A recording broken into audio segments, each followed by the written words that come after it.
Guys, sure has heated up here in Tennessee, and you know, as diehard as I am, this is where it gets kind of a struggle to make myself get up and go out here and do these summer chores.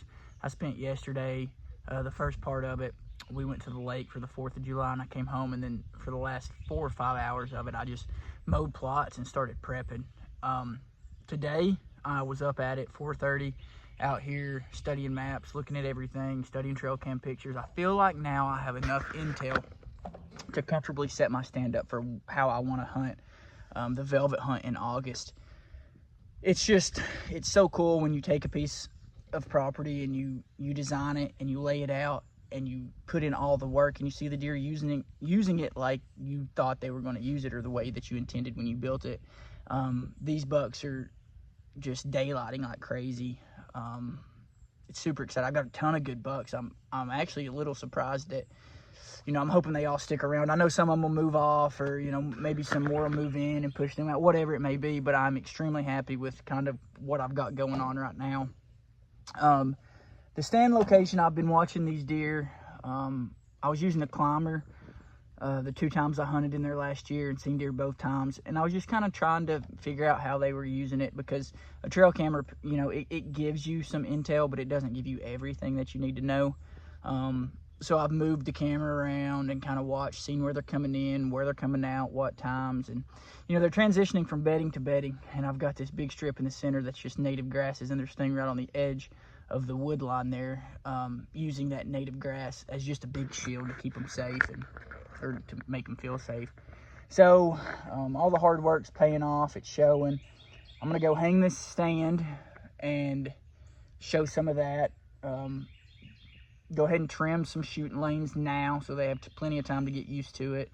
And then, you know, we're just waiting for August at that point. It's time to just shoot the bow, keep the food plots mowed and fertilized and sprayed.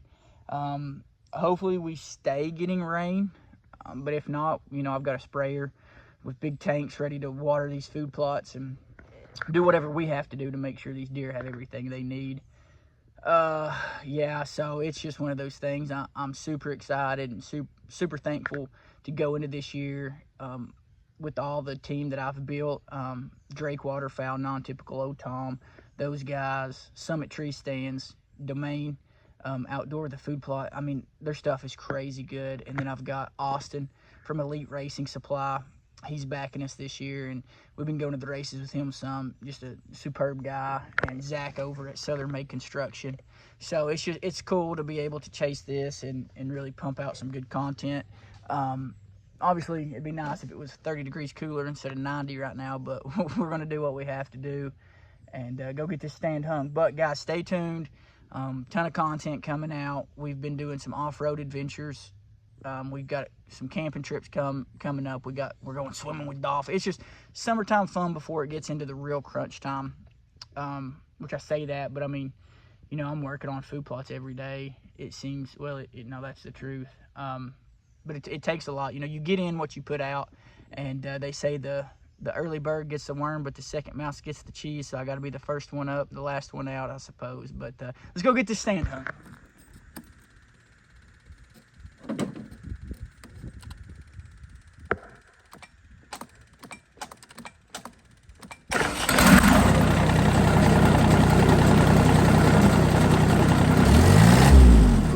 So I got the stand hung, and what I'm doing now is I'm getting up here with the intel that I have studied from just hunting in here and the camera showing me, and I'm trimming up shoot lanes. Now, you don't want to leave yourself super exposed to where you can't get your bow drawn. So what I'm doing is I'm pretty much making square blocks to where I can shoot, and I'll show you that in just a second. But leave yourself draw lanes. That's not something I hear a lot of people talking about. I know they do it, but they don't talk about it. It's very important. You don't want to get caught not being able to pull your bow back. So study what you're hunting, figure out how they're moving, and leave yourself opportunities to get your, you know, bow drawn back. In here, nothing's outside of 25 yards. I mean, there's a few spots I could reach out maybe 30, 40, but it's not where they're traveling. I've watched them, I've studied them, and they're running right through here, into that big food plot, out of the bedding behind me, into the bedding in front of me. This is a huge transition. A ton of white oaks in here. that they're daylighting. So I'm just picking out, I know kind of where they're broadside to this stand as I've studied it, and we're just gonna wait.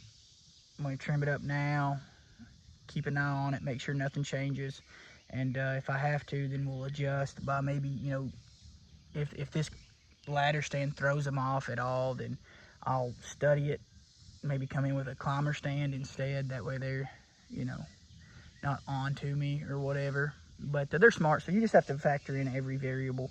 I can see the food plot here. This is one heck of a rut stand.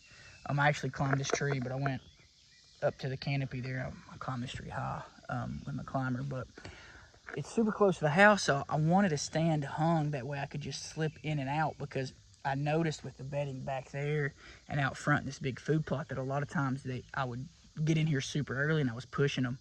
They would still come back through, but I just wanted a stand hung so that I could ease in here and not have to climb up and make all that racket. So I'm super excited about this.